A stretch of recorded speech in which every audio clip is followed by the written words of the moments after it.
Shia. Is it the case that is it the case that the Shia school is still seen as heretical, or is it getting closer to being accepted or moving away in academia, in Islamic? We don't have one standard Islamic academia. So there are different currents. Some are very respectful, but some are unfortunately hostile. They do lots of research, lots of publications, lots of conferences to prove that this is wrong. But this is not common. The majority, unfortunately, are silent about this issue. They have not taken this as an important issue. They don't want to be with this or that. But there have been many people, brave scholars, brave Sunni scholars that have stressed on this issue.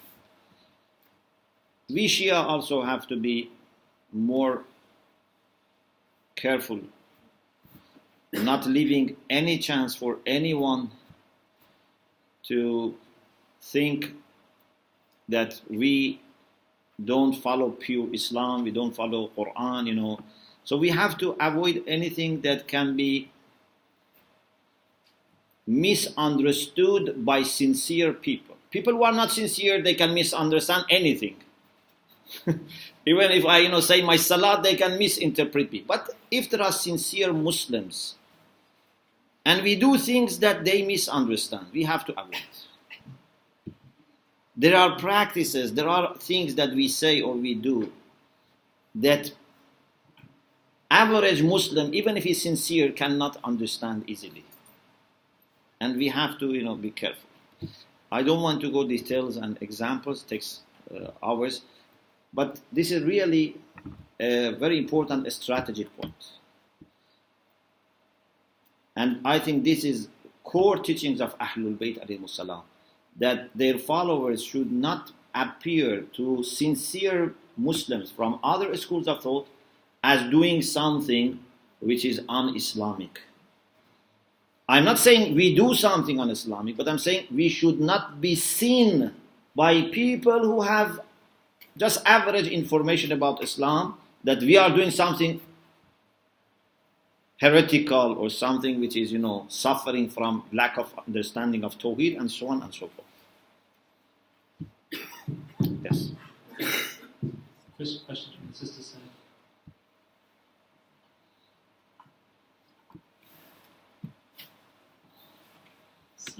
Salam alaikum. Excuse my ignorance, but why did Prophet choose to mention on those two particular dates towards his end of life? Why did he not reiterate all the time about the hadith of Sakalain? They should have, then there would be no confusion. Naively, I'm thinking. Yeah. Thank you. Actually, Rasulullah in many occasions, inshallah, later in the book it comes, many occasions has talked about Imamah, successorship, even from the time of Mecca. But towards end of his life, he said it in big gatherings of Ummah, because he was, sensing his departure, and he had the responsibility of making this clear, and also that the ayah, Ya ayyuhar rasul, balligh ma unzila ilayka min rabbik, that on the day of Qadir was a bit. So, it has always been there, but towards the end of the life of the Prophet, and Hajjatul Wada was a very good opportunity, because it was last Hajj, and also Muslims, not only from Medina or Mecca, from all over Muslim world, were there. So he said it in Arafah, which every Muslim was there, and he said it on the day of Qadir, before Muslims who were returning to their home were going to different directions. So this was not the only time, but it was one of the best times, especially because we were approaching the death, the demise of the Prophet.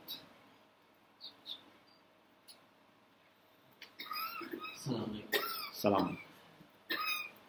In your lecture, you mentioned the connection between the Ahlul Bayt and the Quran, Yes. and the Ahlul Bayt's role as the interpreters of the Quran. Yeah? Yes.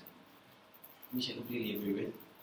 However, there's an ayah in the Quran, which is one of the Quran al-Dhikri.